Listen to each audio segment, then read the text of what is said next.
প্রিয় সহযোদ্ধার হত্যার বিচার দাবিতে রাজপথে ইনকিলাব মঞ্চের নেতাকর্মীরা প্লাকার্ড ও ব্যানার হাতে স্লোগানে উত্তাল প্রায় প্রতিটি জনপদ। জুলাই যোদ্ধা শহীদ ওসমান হাদির খুনিদের গ্রেফতার ও বিচার নিশ্চিতের দাবিতে রোববার সকাল থেকে ৮ বিভাগীয় শহরের সড়ক অবরোধ করেন ছাত্র জনতা। হত্যা মামলাটির এখনও দৃশ্যমান কোনো বিচারিক অগ্রগতি হয়নি অভিযোগ করে ক্ষোভ জানান ছাত্র জনতা। দ্রুত খুনিদের গ্রেফতার ও আইনের আওতায় না আনা হলে আন্দোলন আরও কঠোর করার হুঁশিয়ারি দেন তারা।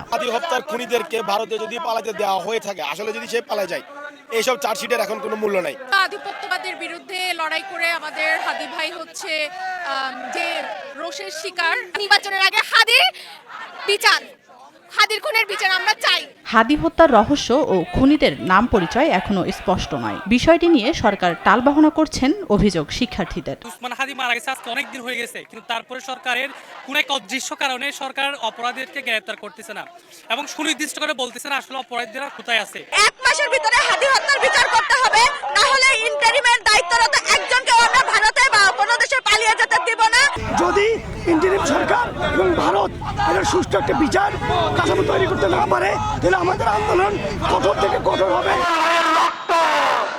বিচারহীনতার সংস্কৃতি থেকে বের হতে অন্তর্বর্তী সরকারের প্রতি আহ্বান জানান হাদি ভক্তরা। তানজিনা তাসনিম, সময় সংবাদ।